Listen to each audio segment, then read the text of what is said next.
So we're going to continue the respiratory side of things by talking about the alveolar to arterial oxygen difference. And really we've got two things, one of which we've already done, but now we're going to identify factors that cause the AaDO2, and we're going to explain how these factors is affected by exercise.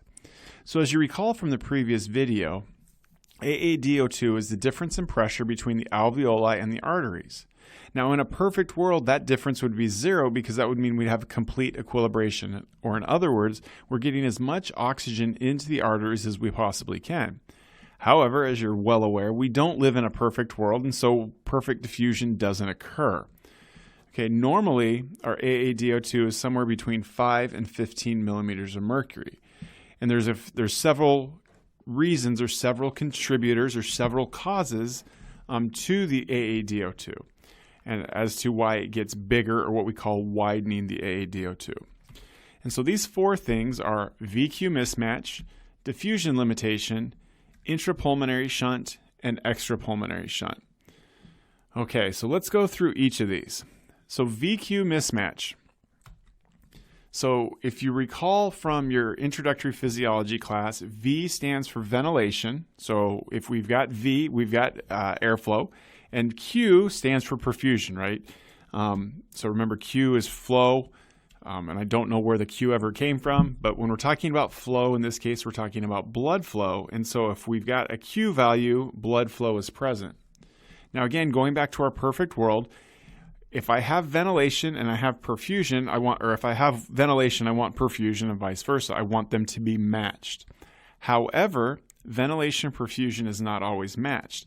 As you can see from this diagram here, there are times when we have perfusion or blood flow without airflow, and then there are times where we have airflow without blood flow. Now, part of the reason that this happens, where we get airflow without blood flow or blood flow without airflow, is just due to gravity and due to the pressure that exists within the lung. Now, in the lung, we can break it down into three zones.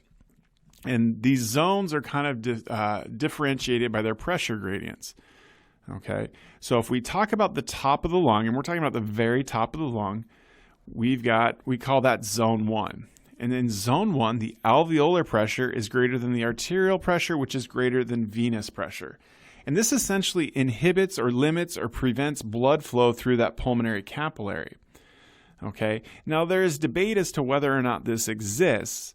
But if it does, it's at the top of the lung. And the reason that it exists is that your lung is like a slinky. Okay, and I'm actually going to show, just trying to help you visualize this in lecture. Okay, but just think of a slinky, all right, and you've got the coils, and I'm just holding the slinky from the top. Okay, and so what happens when I let go of the bottom of the slinky, it's going to look something like this. Okay. So the coils are going to get bigger, and then they're going to get smaller or closer together, right? I'm sorry that the coils are actually getting smaller, but the gap should get smaller as we go down. Now think of the gap between the coils. So we'll say this and this and this. That represents the alveoli, and then the actual coils represent the capillaries. Okay. At the top of the lung, the alveoli are very stretched out because of gravity.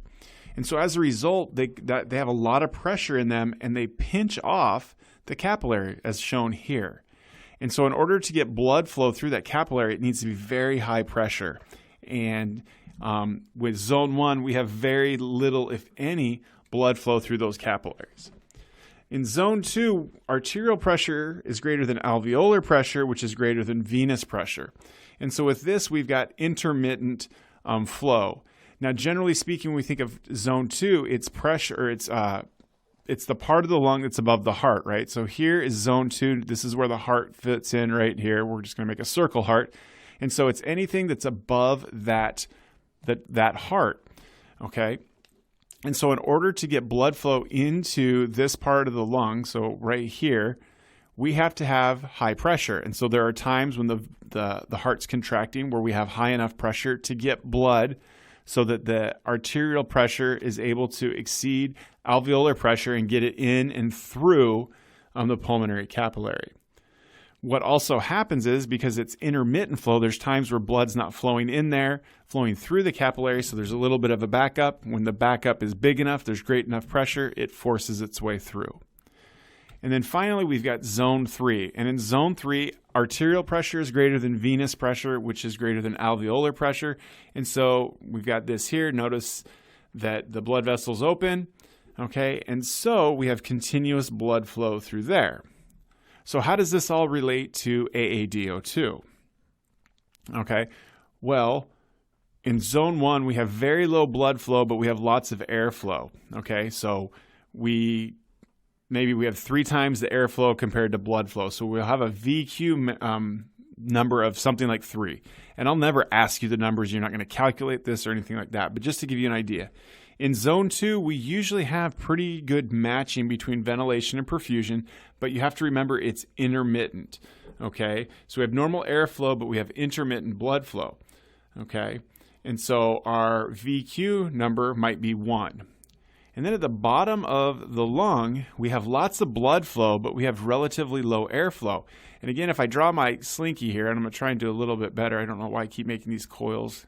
But you're going to get something like this at the end where they're all on top of each other, okay? So you have lots of blood flow, but there's no gaps. In other words, there's no airflow there. It's very difficult to fill up those alveoli on the bottom of the lung just due to gravity and the pressure and stuff like that. So we've got a large amount of blood flow relative to the amount of ventilation. Okay, now if we take all of this and put it together, they estimate that ventilation perfusion in the whole lung is about 0.8. And it's important to understand that the zones are not even in size, so it's not like I can just take the average of 3 plus 1 plus 0.6, and that would give me something a little over 1.5. Okay, and so what happens is that there's going to be places where we have lots of blood flow, like down here, but equilibration might not be the best. Okay, or we might not be getting as much air to that blood and being able to put as much oxygen in as possible just because I'm not getting fresh air into the bottom of the lung. Okay, and so just depending on what's going on, that will determine how much, what the pressure of oxygen is in those vessels that are leaving the pulmonary capillary. Next, we have diffusion limitation, and if it occurs, it's going to lower alveolar or arterial oxygen. This generally doesn't occur, but it can if you have a thick respiratory membrane, if you have a low pressure gradient, so like hypoxia, which I've mentioned before. For some reason you have low surface area, if you've got reduced transit time, which we'll talk about later, and that's not usually a thing, but it can be. Okay, so this can happen, but not normally. Okay, if it's going to happen, this is something that likely will happen at altitude or if you've got some sort of pathological condition. Next, we have what's called an intrapulmonary shunt. Okay, now a shunt is a blood vessel, or it's where we have blood flow that bypasses airflow. Okay, so we have blood that will bypass the pulmonary capillaries. And there are blood vessels in your lung that actually bypass the pulmonary capillaries. We give them this cool name, intrapulmonary, so within the lung, arteriovenous, so that means it connects an artery or an arterial directly to a vein or a venule, and then anastomosis, so it's bypassing the capillary. So we call these IPAVA. Okay, intrapulmonary arteriovenous anastomoses. Okay, now these valves or these vessels are normally closed here. Okay, and so notice right here up at the top of, this is my IPAVA. Notice that at rest, we're at rest here, it's closed. And so blood can't go through it. Life is good, no big deal. Okay.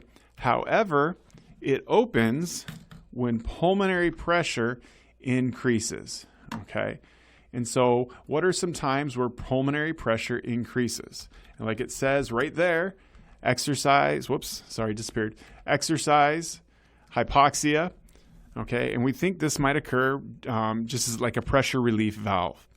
As we increase blood flow through these shunt pathways, my oxygen is going to be reduced to my arteries because we've got a percentage of blood that's bypassing gas exchange. And so we're going to have less blood or less oxygenated blood.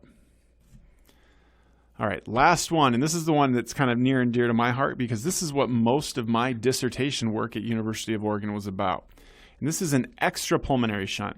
So it's the same type of thing, only it's outside of the lung. So the intrapulmonary pathways are inside the lung. Now there are extrapulmonary pathways, or extrapulmonary shunts. So this is, again, a place where blood flow is bypassing pulmonary capillaries. Okay? And so the main example of that is what we call a PFO. Okay? And there's an opening between the right and left atria of the heart that is there before we're born. It lets blood go straight into the left atrium. It comes from the vena cava, and our vena cava and our atria are designed so it just shoots through here. It's pretty cool. Okay, it's just like a straight shot. We bypass the lungs because we don't need gas exchange to occur. All right, but in about 35% of the population, this opening doesn't close. In the majority it does, but in about 35% of the population, it appears that this opening, this valve, there's a valve that's supposed to seal off, it doesn't do that. And so then people have a patent foramen ovale, or obvious, that's what patent means, hole, foramen and ovale, that's oval. So an obvious hole that's oval. Okay. Now, like I said, a large percent of the population has this. There's about 40 people in our class. So I'd be willing to bet a decent amount of money that probably at least 10 of you have this. I don't. If you do have it, you'll probably never know it. This isn't something they normally go in and correct. It doesn't seem to cause any issues. But it will lead to a lower arterial oxygen because you've got up to 5% of your cardiac output that's bypassing the lungs because it's going through the PFO. And so as I increase blood flow through the PFO, I'm going to reduce my arterial oxygen. So as I exercise, I'm going to increase cardiac output. I'm actually going to increase pressure inside my right atria, which means this opening is going to be open, and it's going to make it easier for blood to go straight to the left side of my heart, where I'm going to have reduced oxygen content or reduced arterial pressure.